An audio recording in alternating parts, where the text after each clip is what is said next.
오늘 말씀 사도행전 9장 31절은 정말 익숙한 말씀이죠. 여러분 주보 일면 표지에 보면 사진 있죠.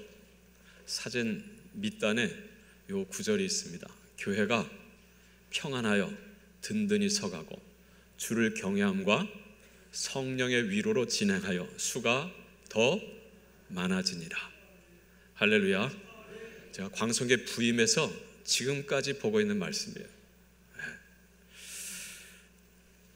자, 그래서 이 본문의 제일 끝에 수가 더 많아지니라 그랬어요. 자, 뭐가 많아졌다는 거예요? 수가 많아지는 그 앞에 주어가 있죠.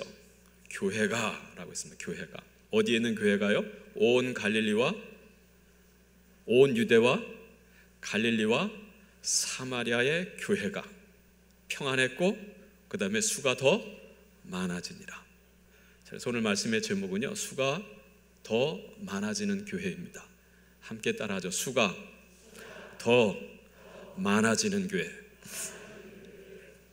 어느 교회가 돼야 되겠어요? 우리 광성교회가 돼야 되겠죠. 뿐만 이 땅에 있는 모든 교회가 수가 더 많아지게 되길 바랍니다. 자, 이 한 절 말씀에 저는 이렇게 말씀을 보면 좀 문법적으로 이걸 이렇게 분석하는 버릇이 있어요. 자, 주어는 교회고 여기 주된 동사가 두 개가 있어요. 영어로 주동사라고 하는 거죠. 하나는 평안하다는 거고요, 하나는 수가 더 많아지다라고 하는 거예요. 원래 한 동사인데 우리말로 번역하다 보니까 이렇게 수가 더 많아졌다, 뭐 이렇게 번역을 한 거예요. 자, 그래서 내적으로는 평안했고 외적으로는 성도가 늘어나게 된 거고, 또 달리 표현하면 교회 수가 늘어나는 거예요. 수가 더 많아진다는 두 가지 의미가 있습니다. 자, 온 유대와 그 다음에 갈릴리와 사마리아에 여러 교회들이 생겼어요. 처음에는 예루살렘 교회죠. 근데 성령이 임하고, 자, 성도들이 막 나가 복음을 전해서 성도들이 몰려옵니다. 그리고 핍박으로 흩어졌던 성도들이 또 온 유대와 사마리아에 흩어져서 거기서 복음을 전해서 거기 교회가 막 탄생한단 말이죠. 그래서 온 유대와 갈릴리와 사마리아 여러 교회가 있어요. 자, 그런데 내적으로는 평안했다. 여러분 1절부터 보면 평안한 상황이 아니에요. 어마어마한 핍박이 있습니다. 그럼에도 불구하고 초대 교회들은 평안했다는 거예요. 환난 중에도 평안했어요. 할렐루야. 그 내적인 평안이죠. 외적으로는 수가 더 많아지자 부흥했다는 거예요. 성장했다는 거죠. 각 개개의 교회 성도들의 숫자가 늘어나는 거고요, 은혜 받은 교회가 나가서 복음을 전함으로 없던 마을에 교회가 생기는 거예요. 교인 수도 늘어나고 교회 수도 늘어나는 거죠. 할렐루야. 이게 바로 수가 더 많아지는 교회입니다. 여러분 주변을 한번 돌아보세요. 지금 1층은 뭐 그런 대로 이렇게 찼지만 아직 2층은 불도 꺼져 있고요, 휑합니다. 옛날 우리 원로 목사님 계실 땐 저게 꽉 차고 여기 의자까지 놓아서 앉고요, 그리고 또 계속 밀려들어서 밑에서 예배드리고, 그것도 1부부터 5부까지 대단한 교회였습니다. 지금 그 자리가 많이 비게 됐어요. 아픔이 있었죠. 자, 그러나 이제 우리가 정말 놓치지 않고 붙들고 있는 이 말씀 따라서 수가 더 많아지는 교회가 되어야 할 줄로 믿습니다. 두 가지죠. 자, 내적으로 평안하고 그리고 외적으로 성장하는데 교인 수가 늘어야 되겠고, 우리 교인만 늘어야 될 일이 아니고 어떻게 해요? 우리가 예전처럼 은혜 받고 교회를 개척하고 목사님들 돕고 선교사님들 파송해서 이 땅에 아직 교회 없는 곳에 많은 교회들을 세워야 되지 않겠어요? 할렐루야. 제가 여러분에게 선포한 대로 통일이 이루어져서 목사님 고향에 교회 하나 세웠으면 좋겠다. 그 교회 이름은 은성교회. 은율에서부터 광성까지. 그래서 은성. 아무튼 이렇게 해서 수가 더 많아지는 교회 되기를 소망하며 축복합니다. 어떻게 수가 더 많아지는 교회가 될 수 있을까? 어떻게 평안하고 수가 더 많아진 교회가 될 수 있을까? 오늘 한 절 말씀 안에도 답이 있어요. 자, 여기 주동사는 평안하다, 수가 더 많아진다는 거고요, 여기 분사가 두 개 있어요. 그건 뭐냐면 든든히 서라고 하는 거예요. 굳게 세워진 교회라는, 견고하게 세워졌다는 거예요. 한 동사가 있고, 또 하나는 뭐냐면 진행하여라고 하는 거예요. 진행하여. 이 두 단어가 분사로 되어 있어요. 자, 교회가 평안했고 수가 불어났던 까닭은요, 견고한 교회였어요. 예수 그리스도 반석 위에 세워진 견고한 교회. 그리고 가만히 정체된 교회가 아니라 진행하여라고 하는 움직이는 교회였다라고 하는 거예요. 할렐루야. 이제 거기에 또 동사가 또 두 개 있는데 우리말로 보면요, 그건 수단으로 되어 있습니다. 주를 경외함과 성령의 위로로. 어떻게 그렇게 견고하게 세워져, 어떻게 이렇게 움직이는 교회가 되었는가? 주님을 경외했다는 거죠. 그리고 성령의 위로하심이 있었다는 거예요. 그래서 예수 그리스도에 견고하게 세워졌고, 그리고 주님을 쫓아 늘 움직이는 일하는 교회였고, 그래서 내적으로는 고난 가운데서 평안하고 외적으로는 이렇게 교인 수가 늘어나고 교회들을 개척하고, 정말 귀한 말씀이 한 절 안에 있습니다. 근데 오늘은요, 이 9장 전체를 통해서 어떻게 이 초대 이 교회들이 이렇게 평안했고 수가 더 많아졌을까? 여러분, 시작에 보면 31절에 그리하여 그랬잖아요. 그리하여. 또 다른 이유가 있다라고 하는 거죠. 초대 교회가 그 고난 가운데서도 굴하지 않고 평안을 누리고, 그리고 성도들이 계속 늘어나고 교회를 개척할 수 있었던 까닭이 어디 있느냐? 자, 어딘가 있었다는 거죠. 그리하여. 그래서 9장 전체를 통해서 그 비결이 뭘까? 원인이 뭘까? 함께 찾아보길 원합니다. 자, 첫째는요, 회심하는 사울이 있었다라고 하는 거예요. 함께 따라합니다. 회심하는 사울이 있는 교회. 여기 사울은요, 이미 오래전에 왔다 가셨어요. 또다시 사울이 있을 수는 없죠. 사울 같은 성도가 있으면 되는 거예요. 근데 어떤 성도요? 회심하는 성도. 교회는요, 성장하는 길이 두 가지가 있어요. 전도하지 않는데 이사 오는 사람들이 매일 와요. 우리 교회 같이 이렇게 길목이 좋은 교회는 그냥 가만히 있어도 한 번쯤 미리 와보는 거예요. 이사 오면. 교회 좋네 하면 그냥 앉아 있는 거죠. 그리고 다른 교회 다니던 성도들이 이렇게 와서 등록하고, 이동하여 오는 성도들이 많아서 부흥하는 거. 이렇게 한 가지 길이고요. 또 한 가지는 뭐냐면 정말 열심히 나가서 복음을 전해요.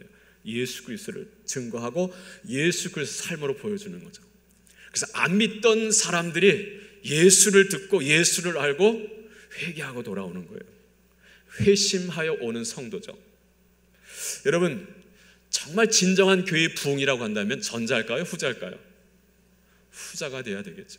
남의 교회는 뺏어올 것 아니고, 정말 우리가 아직도 안 믿는 80%, 90%의 안 믿는 불신자들이 주변에 얼마나 많습니까? 그분들이 그러니까 예수를 말하고 복음을 전함으로, 자, 그들이 회심하고 돌아오게 되는 거죠. 회심하는 성도가 있는 교회가 부흥하는 교회죠. 여러분, 오늘 본문 1절부터 25절은 누구의 이야기입니까? 사울 이야기입니다. 사울. 바울이 된 사울.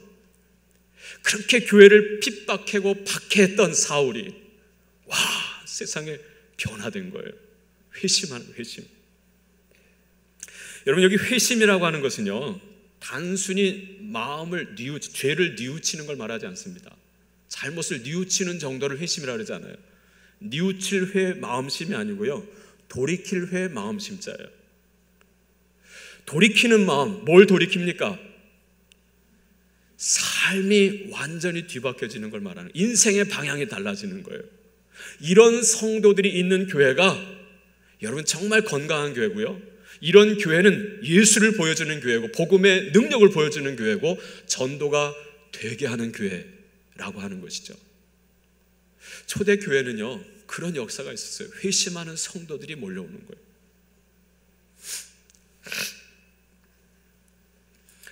회심하는 사울이 누군지 오늘 본문 속에서 몇 가지를 찾아볼 수 있어요. 첫째는요, 회심하는 성도라고 하는 것은요, 주인이 바뀌는 걸 말해요. 주인이 바뀐 자. 함께 따라서 주인이 바뀐 자. 어떤 주인이 바뀌는 거예요? 내 인생의 주인이 바뀌는 자예요. 여러분, 우리가 예수 믿기 전에 내 인생을 지배했던 주인이 누굽니까? 마귀란 놈이죠. 그 마귀란 놈이 하나님을 주인 삼지 못하고 뭘 주인 삼아 또 섬기게 해요? 세상 재물을 주인 삼아 섬기게 하죠. 뭐니 해도 머니가 최고야. 돈만 주면 교회도 안 가요. 여러분 여기다 10억 놓고 주일날 교회 갈래 10억 줄까? 10억 줄 테니까 교회 가지 마 하면 여기서 고민 많이 할 사람이 있을 거예요. 돈이 주인이었었는데 이제는 예수가 주인 되는 거죠. 전에는 권력, 명예, 세상에 편안하게 사는 이게 내 인생의 주인이었어요. 근데 이제는 예수가 주인 되는 거예요. 할렐루야. 자, 여러분 볼까요? 3절 보세요. 사울이 길을 가다가 그랬습니다. 9장 3절입니다. 사울이 길을 가다가 어떤 길일까요? 1절에 보면 사울이 주의 제자들에게 대하여 여전히 위협과 살기가 등등하여 대제사장에 가서 다메섹 여러 회당에 가져갈 공문을 청하니 이는 만일 그 도 곧 예수 믿는 그 믿음을 따르는 사람을 만나면 남녀를 막론하고 결박하여 잡아다가 예루살렘으로 잡아오려 함이라. 스데반 집사를 죽이는데 앞장섰던 사람이 사울이었습니다. 그죠? 이후에 곳곳마다 집집마다 다니면서 예수 믿는 사람들을 잡아다 옥에 넘기는 일을 한 것도 누구예요? 사울이었습니다. 이제 예루살렘을 딱 끝낸 다음엔 어떻게 하면 저 북쪽 시리아, 지금의 시리아 다메섹에도 예수 믿는 것들이 있다 라고 하는 정보를 듣고 대제사장의 허락을 받아가지고는 다메섹을 향해 가던 길이었어요. 예수 믿는 사람들을 잡아오려고 하는 길이죠. 길을 가다가 다메섹에 가까이 이르더니 호련히 하늘로부터 뭐가 비쳐요? 빛이 그를 둘러 비쳤다. 주님이 강한 빛으로 그를 찾아오신 거예요.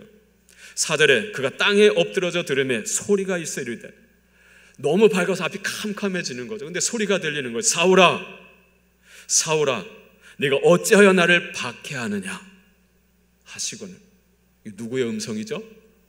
예수님의 음성인 거예요. 나를 아는 누군가 저 하늘에서 내 이름을 부르는 거예요. 깜짝 놀라는 거죠. 이 빛이 뭔가 하고 싶은데 소리가 들리는 내 이름을 막 불러요. 근데 네가 왜 나를 박해하느냐라고 묻는 거예요. 그때 여러분 바울의 입에서 나온 첫 마디가 뭡니까? 주여입니다. 주여. 주여 누구십니까? 이 속에는 혹시 예수십니까? 라고 하는 물음이죠. 근데 그분을 뭐라고 불렀어요? 주여 그랬어요. 여기 주여라고 하는 이 단어는요 헬라어로 퀴리오스입니다. 그래서 혹격을 해서 퀴리에 이러면 끼리에라고 하는 거죠. 주여 하고 불렀어요. 여러분 당시 퀴리오스는 누구에게 붙였던 이름입니까? 로마 제국의 황제에게 붙였던 이름이 퀴리오스입니다. 근데 지금 이 사울이 들리는 음성을 향해서 주여 그래요. 그리고 오늘 본문에 나오지 않는데 뒤에 22장에 그가 간증하는 데서 보면 또 한 가지 질문을 합니다. 주여 내가 무엇을 하리이까? 라고 묻습니다. 당신은 누구시며 그럼 내가 이제 무엇을 해야 옳습니까? 라고 물어요. 근데 거듭 주여 주여 그래요. 내 인생의 주인이 바뀐 거예요. 사울은 이때 이후로부터 오직 예수가 주인입니다. 할렐루야. 여러분 이게 회심인 거예요. 그냥 단순히 잘못했어요 라고 하는 게 아니고요, 내 마음에 내 삶의 주인이 바뀌는 거예요. 두 번째는요, 회심하는 자라고 하는 것은요 목적이 바뀐 자를 말합니다. 뭐가 바뀐다고요? 목적. 주인이 바뀌면 인생의 목적이 달라져요.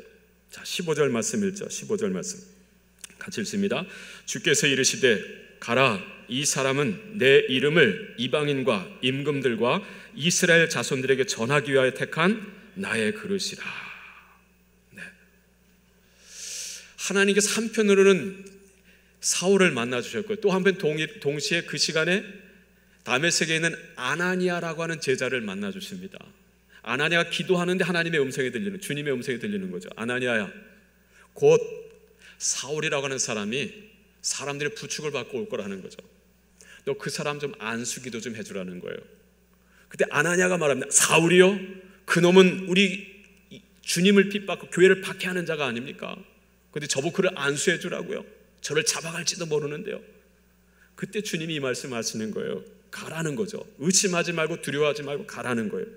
그 사람은, 그 사울이라고 하는 자는 내 이름을 이방인과 그리고 임금들과 이스라엘 자손들에게 전하기 위해 택한 나의 그릇이다.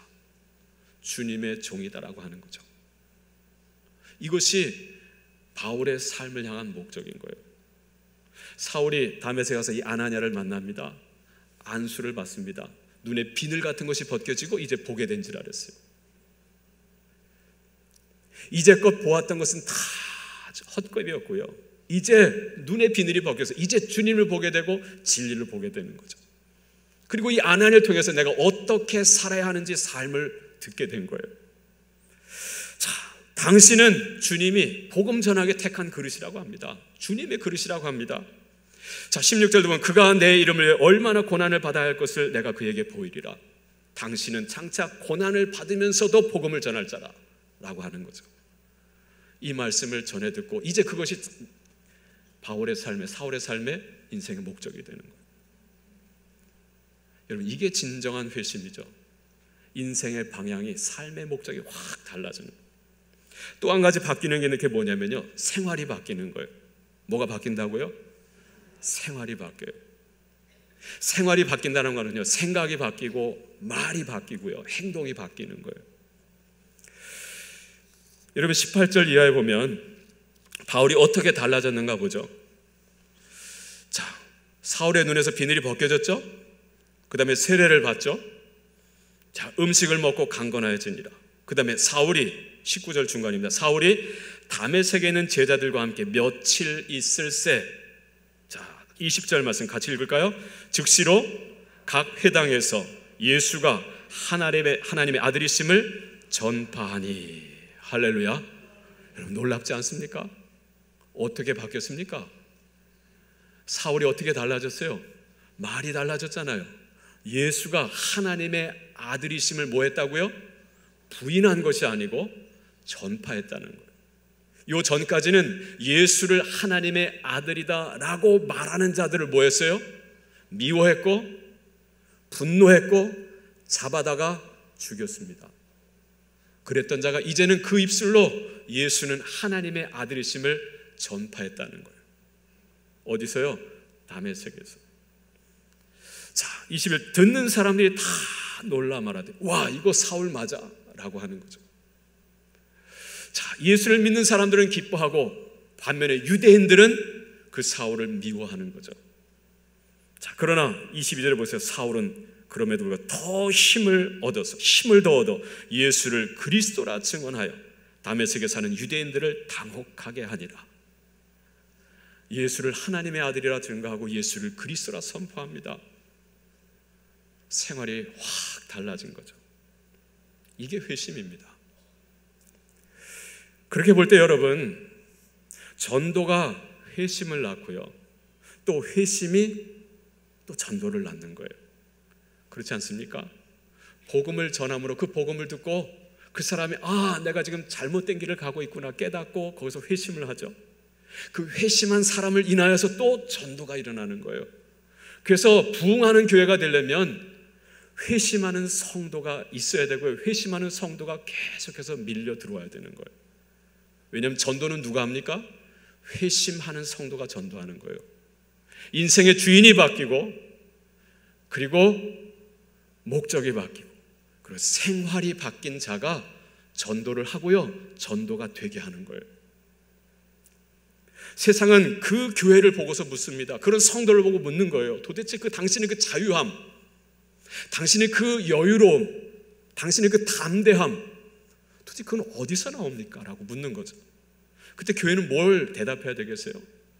예수님이 내 안에 계십니다. 주님이 내 안에 들어오셨어요. 저도 모르겠어요. 그분이 저를 이렇게 바꾸셨어요. 주 예수 내 맘에 오심, 주 예수 내 맘에 오심, 물밀듯 내 안에 기쁨이 넘치는 주 예수 내 맘에 오심. 할렐루야. 주 예수 내 맘에 오신 후 변하여 새 사람 되고. 이번 부흥회 주제가요, 3월 17일부터 부흥회가 있습니다. 영락교회 김은성 목사님을 모시게 됐어요.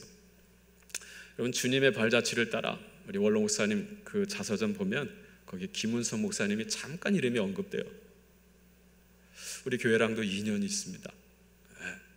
이번에 모시게 돼 얼마나 감사하냐. 주제를 주 예수 내 맘에 오심으로 잡았어요. 말씀이 육신이 되어 우리 가운데 거하심에 우리가 그의 영광을 보니 아버지의 독생자의 영광의 은혜와 진리가 충만하더라. 회심은 예수님이 오시면 저절로 일어나는 거예요. 할렐루야. 그런 교회가 부흥하는 거예요. 말씀을 준비하면서 옛날 우리 원로 목사님께서 가끔 해주셨던 말씀이 생각이 나더라고요. 보통 부흥사들이 말씀해 주는데 우리 원로 목사님은 되게 배짱이 있으셔가지고 말씀해 주셔서 기억이 나요. 여러분 묵은 닭이 되지 마십시오 라고 하는 말씀 하셨어요. 무슨 닭이 되지 말라고요? 묵은 닭. 왜요? 묵은 닭은 알을 낳아요, 안 낳아요? 알은 안 낳고 모이를 축낸다고 들어오는 닭, 있는 닭까지 쪼아서 내쫓는단 말이죠. 그래서 묵은 닭이 되지 말라고 하는 말씀을 가끔 말씀해 주셨던 기억이 나요. 근데 생각해 보니까요, 지금 한번 옆에 좌우를 보세요. 온통 묵은 닭이죠. 광석에 다닌 지 몇 년 되셨어요?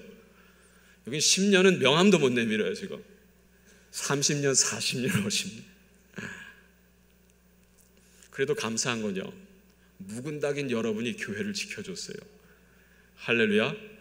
여기 초신자들이 와서 이게 뭐야 하고 다 터졌지만 그래도 정말 주님 사랑 교회 사랑은 정말 묵은 닭이 이 교회를 이만큼 지켜주셨어요.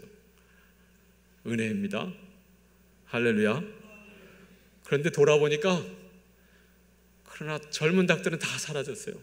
자식들은 다 다른 교회 피신시키고 교회 지키겠다고 할머니 할아버지들만 좀 남아있는 거예요.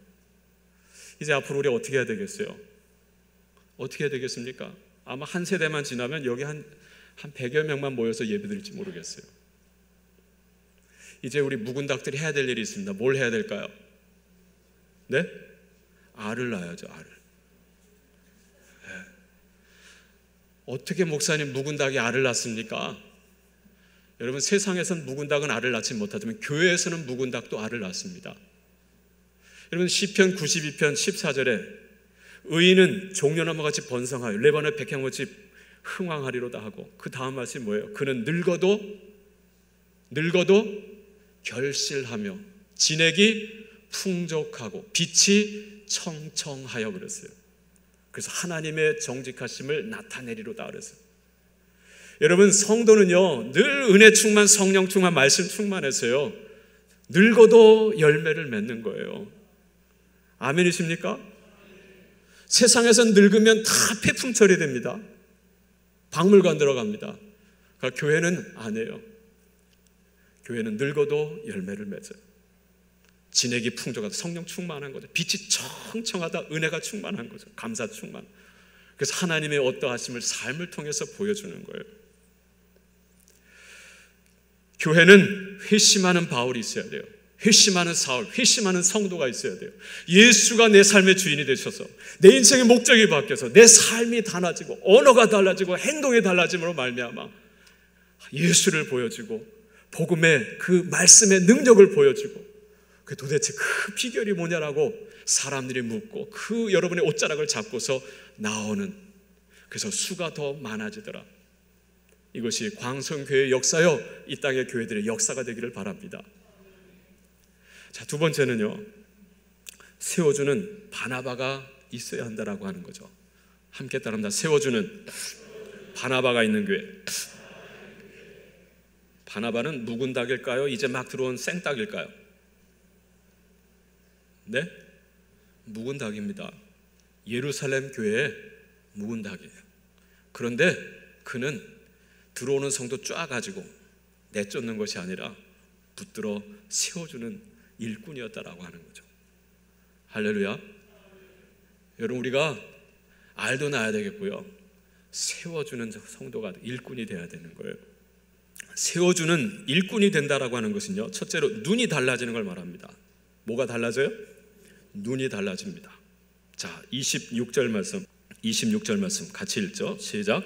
사울이 예루살렘에 가서 제자들을 사귀고자 하나 다 두려워하여 그가 제자됨을 믿지 아니하니.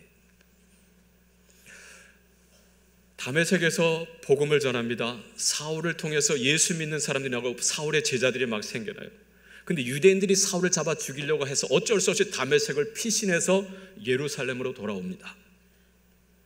자, 돌아왔을 때 이 사울이 누구를 만나고자 했다고요? 예루살렘 교회의 제자들, 사도들을 만나고자 한 거예요. 왜요? 회개해야 되잖아요. 용서를 구해야 되잖아요. 그동안 내가 잘못했습니다. 용서도 구하고 그분들의 기도도 받고 축복도 받고 이제 함께 동역하며 복음 전하는 일꾼이 되어야 되잖아요. 그 제자들을 만나려고 하는데 만나줘요, 안 만나줘요? 안 만나주는 거예요. 왜요? 못 믿겠다는 거죠. 그놈 진짜 회심한 거 맞냐?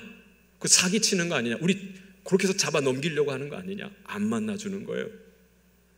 여러분, 제자들이 이 바나바의 오늘을 보는 게 아니고 내일을 보는 게 아니고 사울의 언제를 보는 거예요? 과거를 보는 거예요. 과거 그놈이 어떤 짓을 했는데요? 라고 하는 거죠. 여러분, 우리가 세워주는 일꾼이 되려면요, 우리의 시선, 우리의 눈이 달라져야 돼요. 그 사람의 과거만 보아서는 안 돼요. 그와 함께하는 오늘의 주님을 보고요, 그와 함께하는 주님이 일하실 그의 미래를 볼 수 있어야 돼요. 할렐루야. 그 눈을 가진 자가 누구였어요? 바나바였습니다. 바나바. 그래서 바나바는 다 거부할 때 바나바가 사울을 찾아가서 인도하는 거예요. 눈이 다른 성도고, 눈이 다른 일꾼이죠. 또 손이 다른 일꾼이에요. 손. 자, 그 다음 27절 보세요. 자, 바나바가 어떻게 했다 그래요? 데리고, 누굴 데리고요? 사울을 데리고, 그 다음에 사도들에게 가서 그랬어요. 바나바가 낙심이 되어 있을 사울을 찾아가서 어떻게 했을까요? 등을 두드려 주겠죠. 손을 잡아서 일으켜 주는 거예요. 갑시다, 갑시다 하고 그 손을 잡고 베드로에게 오는, 사도들에게 오는 거죠. 베드로의 손은 잡아주는, 세워주는 일꾼이었어요.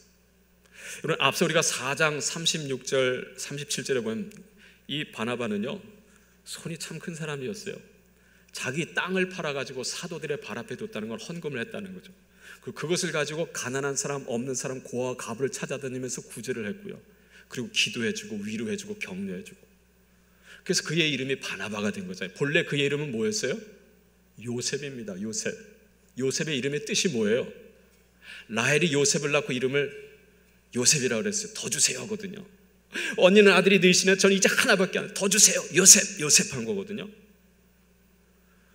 근데 바나바를 보니까 야, 그렇게 손이 커요. 그래서 퍼주고 나눠주고 베풀고, 그리고 입술로는 그렇게 위로하고 격려해주고. 그래서 당신은 이제 바나바라고 이름을 바꾸십시오. 그래서 바나바, 번역한즉 위로자라는 거예요. 바하면 아들이고 나바하면 예언하다, 위로하다는 거거든요.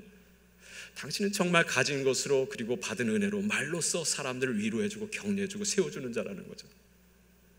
그 손으로 열심히 구제하고 섬기고 그 손으로 낙심 있는 손을 잡아서 이끌어주는 자가 바로 바나바였다라고 하는 거죠. 오늘 우리 광성교회 성도님들이 이와 같은 일꾼들이 되길 바랍니다. 그 사람의 과거만 보지 마시고 그와 함께 하시는 주님의 오늘과 그를 통해 하실 주님의 미래를 내다볼 수 있는 눈이 있어서 그의 손을 잡아서 이끌어주는 자죠. 자, 그리고 뭐가 다르냐면 말이 다른 거예요. 말. 세워주는 일꾼은요, 쓰는 말이 달라요. 자, 27절 말씀 같이 읽죠. 27절 시작.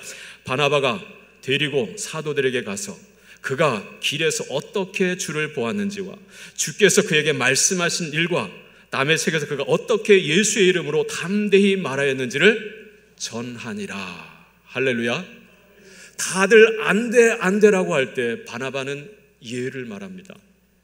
그리고 주님을 말하는 거예요. 말이 달라진다는 건 다른 게 아니라요, 주님을 말하는 거예요. 예수를 말하는 자가 되는 거죠. 하나님 안에서의 가능성을 말하는 거예요. 할렐루야.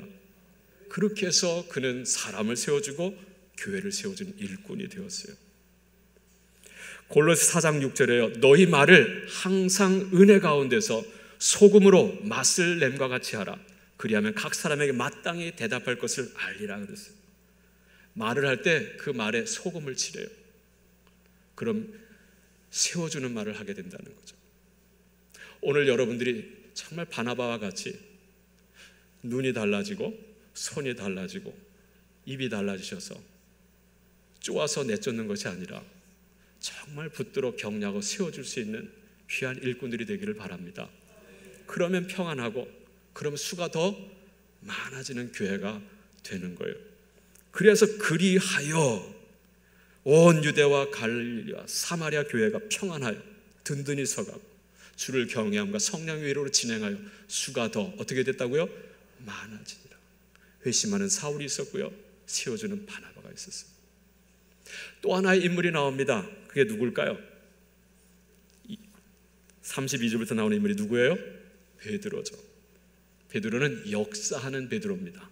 자, 함께 따라합니다. 역사하는 베드로가 있는 교회. 자, 오래된 성도가 할 수 있는 일이 첫째는 알 낳는 거라 그랬죠. 전도하는 거예요. 회심하는 성도들 만들어내는. 두 번째는 세워주는 거예요. 세 번째는 역사하는 일꾼이 되는 거예요. 섬기는 일꾼. 전에 제가 역사하다 에네르기에스 말씀드린 적 있죠. 하나님께 받은 은사와 능력으로 내게 주어진 자리에서 최선을 다해서 주를 위해서 복음을 위해서 일하는 거예요. 그가 누구냐? 베드로입니다. 베드로. 이런 일꾼이 있으면 교회는 부흥하는 거예요. 자, 역사하는 일꾼. 자, 어떤 모습일까? 첫째, 두루 다닙니다. 두루 다녀요. 자, 32절 보세요. 그때에 베드로가 사방으로 뭐 하다가요? 두루 다니다가 어디에 이르렀어요? 루다라고 하는 곳에 갔어요. 여러분, 베드로가 왜 이렇게 사방으로 두루 다녔을까요? 춤바람이 났을까요? 뭐 여행바람이 났을까요? 무슨 부동산 바람이 났을까요? 어디 땅이 비싸대? 어디 땅을 사야 되는데 이것 하나 다니냐 바빴어요? 아닙니다. 전도하러 다닌 거예요. 전도하러. 그리고 교회를 신방하고 세워주러 다니는 거예요. 그래서 늘 분주하게 바쁘게 다녔다는 거죠. 두 번째는요, 기도하는 일꾼이었습니다. 기도하는 일꾼. 40절 보세요.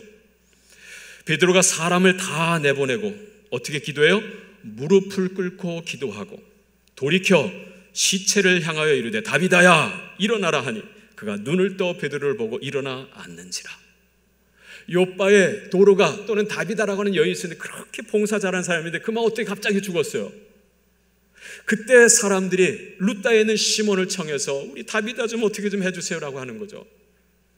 그때 베드로가 그 여인 앞에, 시신 앞에서 무릎을 꿇고 기도했다는 거죠. 간절히 기도하는 거예요. 기도하는 일꾼입니다. 여러분, 베드로는 성경 전체를 통해 볼 때요, 그는 습관을 쫓아 기도하는 사람이었죠. 3장 1절에 보면 제9시 기도 시간에 그가 성전으로 올라갔다 그랬어요. 그는 습관을 쫓아 기도하는 자였어요. 예수님도 습관을 따라서 기도했잖아요. 여러분도 기도 생활요, 뭐 문제 터졌을 때만 그때 와서 주님 찾지 마시고요, 뭐 아들 장가 보내야 되고 대학 보내야 그때만 와서 기도하지 마시고 늘 드리는 기도가 있길 바랍니다. 그 중에 제일 좋은 기도는 어떤 기도라고요? 어떤 기도라고요? 말하기가 정말 민망하시죠? 여러분, 늘 드리는 습관으로 드릴 수 있는 제일 좋은 기도는 언제 드리는 기도예요? 좀 얘기 좀 하세요. 새벽 기도입니다. 새벽 기도. 고요한 시간, 나의 첫 시간을 주님께 드리는, 정말 주님과 소통하기 좋고 주님께서 기뻐하시던 그 시간이죠. 정말 감사한 건 올해요, 새벽 찬양대도 부활했고요, 새벽 예배에 기도하러 오는 사람이 점점 많아져. 지난주에 목사님 100명이에요. 100명. 와, 기뻐서 막 얘기해 주시더라고요. 막 30분씩 차를 타고 와가지고 새벽 예배 드리고 하고요. 너무너무 올해 너무 감사해요. 할렐루야. 습관을 따라 기도하고요, 그리고 문제가 있을 때 더 힘써 기도하는 거예요. 감옥에 들어가서 너희들 예수 전하면 가만 안 둘 거야 위협했을 때 그들이 나와서 성도들과 함께 더 간절히 힘써 기도했다 그러죠. 그리고 더 담대하게 복음을 전했다는 거예요. 오늘도 이렇게 문제가 있을 때 무릎을 꿇고 하나님 앞에 기도합니다. 이런 일꾼이 되어야 되지 않겠어요? 문제가 있을 때 여러분, 하나님 앞에 나와서 함께 기도하고 어떻게 해결해야 될지를 하나님 앞에 아뢰는 거죠. 이런 일꾼. 그리고 세 번째는 바나바처럼 세워주는 일꾼이었어요. 보세요. 그 다음 절 41절 보면 베드로가 손을 내밀어 일으키고 그랬어요. 3장에서는 그 남에서도 앉은 뱅이 은과 금은 내게 없거늘 내가 있는 예수의 이름으로 내게 말하여 일어나 걸으라. 손을 잡아 일으키잖아요. 앞에는 애니아라고 하는 중풍 걸린 여인도 잡아 일으켰고요. 이 도로가는 죽었는데 그의 손을 잡아 일으킵니다. 그러자 어떤 결과가 나옵니까? 베드로가 손을 내밀어 일으키고 성도들과 과부들을 불러들여 그가 살아난 것을 보이니 온 요파 사람이 알고 많은 사람이 어떻게 해요? 주를 믿더라. 어떻게 수가 더 많아지는 교회가 됩니까? 이렇게 역사하는 일꾼이 있을 때. 할렐루야. 마쳐야 될 시간인데요. 올해 정말 감사한 건요, 우리 빌립 전도대가 겨울이면 방학을 했는데 올해는 방학을 안 했어요. 화요일은 비 떼는 날, 선샤인은 아픈 사람을 찾아 기도해 주러 다니고 우리 빌립 전도대 계속해서 전도했어요. 그분들을 위해서 식당에서 밥을 하고. 그리고 제가 그랬습니다. 기도하다 감동이 와서 올해는 우리 교회만 위해서 전도하지 말고 주변에 어려운 개척교회들 우리가 전도해 줍시다. 어려운 교회니까 전도지도 우리가 만들어가고 전도용품도 우리가 사가져 가서 전도해 주십시다 그랬어요. 그 마음을 놓고 기도했는데요, 지난 13일에 제가 필그림 하우스에 들어가서 성경 공부 준비하는 동안에 제가 이 마음을 주변의 개척교회 목사님에게 좀 전했어요. 그랬더니 그 돌아오는 주일에요, 어떤 분이 목적 헌금으로요, 전도하는 데 써달라고 900만 원을 헌금을 했어요. 그리고 무명으로 했는데 목적 헌금인데 목적을 기명하지 않고 1000만 원을 또 하셨어요. 같은 분이. 저는 그냥 넘어지는 줄 알았어요. 저는 정말 주를 위해서 선한 마음만 품고 기도했고 그리고 함께 일을 하는데 하나님께서 채우시는 거예요. 놀랍더라고요. 여러분, 교회가 교회된 목적을 품고 나아갈 때 그 뒤는 하나님께서 책임져 주시는 거예요. NLTC 훈련생을 모집한다고 합니다. 전도하자는 거거든요. 여러분, 시간을 쪼개내서 이런 훈련을 받으세요. 다른 춤바람 나서 다니지 마시고, 여행바람 나 다니지 마시고, 부동산 바람 나 다니지 마시고, 주를 위해서 기도하겠습니다. 오 주님, 감사합니다. 우리 광성교회가 올해 이렇게 새해 주님 주신 이 성령의 충만함, 은혜 충만함 안에서 하나님은 그 목적을 품고 나아가게 해주시고 이렇게 사람을 붙여주시고 물질을 붙여주시고 일하게 해주심을 감사합니다. 하나님, 정말 저 빈자리들을 채워갈 수 있는, 하나님 정말 사울이요 바나바요 베드로가 될 수 있는 우리 광성의 성도들 되게 하여 주시옵소서.